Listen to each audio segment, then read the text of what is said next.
Sarah had eagerly awaited her 21st birthday on October 12th, and to make it special, she had chosen a fancy restaurant in the heart of the city. The evening was perfect, with her friends and family gathered to celebrate her big day. The restaurant's elegant ambience and exquisite cuisine added to the joyous atmosphere. As Sarah enjoyed her dinner, a mysterious gift arrived at her table with a tag that simply read, "Surprise." Excitement bubbled within her as she unwrapped it, revealing an old weathered diary. She decided to save reading it for later. The moment arrived to cut the birthday cake, and Sarah's heart swelled with happiness. However, just as she was about to make the first cut, the room grew cold, and she noticed something unsettling. Written on the wall in what appeared to be blood were the words, "Happy birthday to me." Startled, Sarah's gaze darted to the mysterious diary she had received earlier. The wind flipped open the pages of the diary, and Sarah thought it was trying to tell her something. The diary told the story of a young girl named Bethany, whose 10th birthday had also fallen on October 12th 5 years ago, and was meant to be celebrated at the same restaurant. One of Sarah's friends confirmed that it was true, but mentioned that the family mysteriously disappeared from town and was never heard of again. The diary did not reveal what happened to them, leaving behind a lingering mystery. Sarah couldn't ignore the eerie connection between Bethany's story and the strange occurrences in the restaurant. Determined to uncover the truth, they decided to explore the restaurant further, their curiosity leading them to a concealed basement. As they descended the creaking stairs, to their horror, they discovered the skeletal remains of 3 individuals, 1 child and 2 adults, their identities unknown. Among the remains, Sarah's attention was drawn to a delicate bead bracelet around the child's skeletal wrist. Intending to bury it in the ground along with the diary, she decided to take it off. Just as she touched the bracelet, Bethany's spirit appeared before them. Bethany explained that she had been unable to celebrate and cut her cake on that fateful day, and vowed that she would not let anybody else celebrate their birthday on 12th of October either. Sarah asked Bethany what happened, hoping that she might be able to help her. With tears in her eyes, Bethany recounted the gruesome tale of her family's murder. On her 10th birthday, her family and friends came to the restaurant to celebrate. However, the restaurant owner, driven by greed, had plotted to steal their wealth. He poisoned the parents' drinks, and as Bethany helplessly witnessed the horrifying act, he strangled her too. He left their lifeless bodies in the secret basement. Sarah, overwhelmed by Bethany's sorrow, called the police, who arrived promptly to investigate the scene.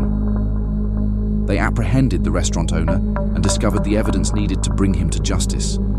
But Bethany's spirit continued to linger, her desire for justice unfulfilled. Sarah realized what she needed to do. Realizing what Bethany had longed for as a child, simply to celebrate her birthday, Sarah invited Bethany to cut her own birthday cake right there in the restaurant. Bethany's eyes filled with joy when Sarah asked her that question, and she replied, saying she would love to. As Bethany cut the cake, Sarah and her friends clapped for her, their hearts filled with sympathy. Bethany smiled. She was finally satisfied, and she slowly vanished, leaving behind a sense of peace and happiness.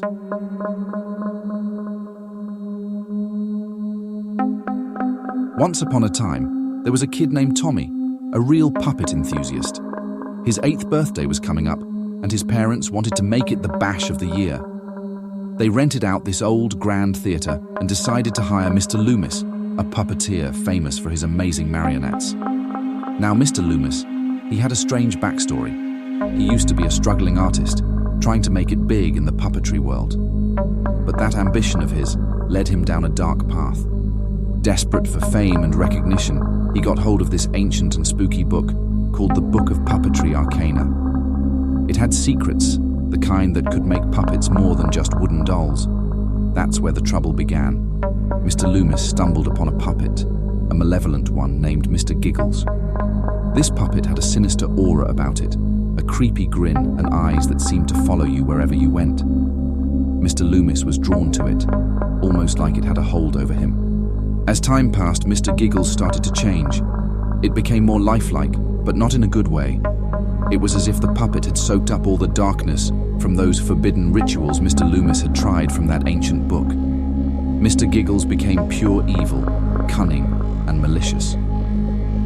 Mr. Giggles wasn't just a problem at Tommy's birthday bash. Back in the early days, Mr. Loomis used him for petty thefts. He'd send the puppet into people's houses, and while they thought it was all fun and games, Mr. Giggles was grabbing their valuables. As the years went by, Mr. Giggles began to cause chaos wherever he went. One time, during a performance at a big shot theatre, he made the audience think there was a fire. People were trampling over each other trying to escape. It was madness. At another gig, during a masquerade ball, Mr. Giggles pulled off an illusion that made everyone believe they were surrounded by ghosts. Panic spread like wildfire, and folks were running for their lives. And the worst part? Mr. Giggles didn't just scare people, he started stealing their souls. During his performances, he'd siphon off bits of the audience's life force, leaving them drained and disoriented. It was like he was feeding on their vitality. Now, back to Tommy's birthday. As the grand finale played out on that theatre stage, Mr. Giggles' cunning and malevolence were at their peak. Tommy and the other kids were caught in his nightmare. Even Mr. Loomis was a puppet himself, a pawn in Mr. Giggles' twisted game. Mr. Giggles was so powerful by then that he could steal pieces of the kids' souls with each sinister performance. Their laughter turned hollow, and their eyes went vacant as he fed on their vitality and turned them all into puppets except for Tommy. Mr. Giggles and Mr. Loomis vanished in a puff of eerie smoke, leaving an empty stage and a room full of terrified kids turned into puppets. Now here's where it gets strange. We're not sure why Tommy was spared. Some folks think it's because Tommy had shown kindness to Mr. Giggles before the show. He'd actually made friends with that malevolent puppet. Mr. Giggles had never experienced love or friendship before. Everyone he'd met had only wanted to use him for fame and money. The town was left with a chilling tale, the legend of Mr. Giggles and Mr. Loomis, a reminder of what can happen when you mess with the dark side of puppetry. Tommy's birthday party, once meant to be a joyful celebration, became a grim lesson in the darkness lurking beneath seemingly innocent fun. And so, the story of Tommy and Mr. Giggles serves as a spooky reminder that sometimes, even our most cherished passions can lead us down paths we never expected, eh?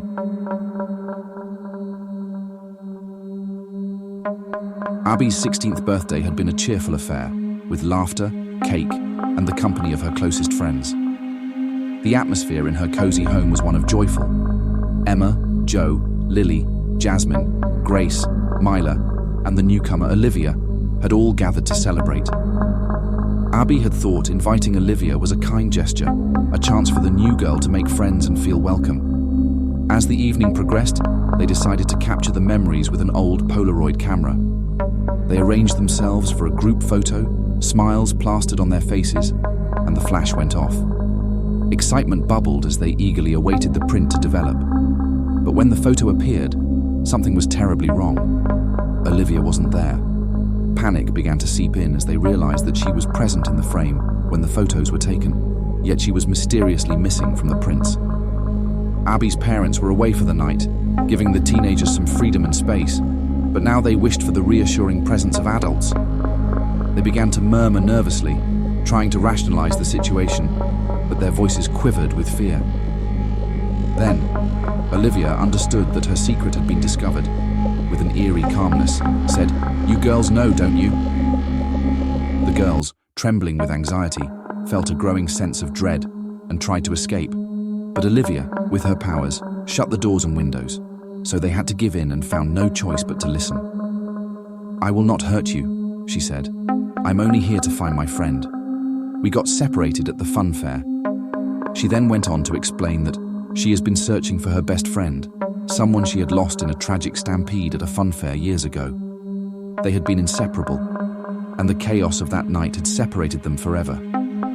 Olivia had spent countless years drifting through different towns, changing schools, and searching for her lost friend. It was evident that she was trapped in time, in a never-ending quest to reunite with her friend. No one knew if the friend perished that night. The girls were a mix of scared and sympathetic, but Olivia promised she meant no harm. That's when things got even weirder. The lights started flickering, and strange whispers filled the air. The cat, which was usually chill, started freaking out. Objects moved on their own, and a bone-chilling cold descended upon them. Screams erupted from nowhere, sending everyone into a panic. They tried to bolt for the front door, but it slammed shut with some freaky force. The windows shook, and ghostly figures appeared in the corners of the room. Abby begged Olivia for answers, and Olivia explained that her quest had attracted an evil entity, a vengeful spirit that was now messing with them. Desperation took over, but Olivia managed to create a portal, teleporting them all to an open field outside. The crazy stuff stopped, but the damage was done.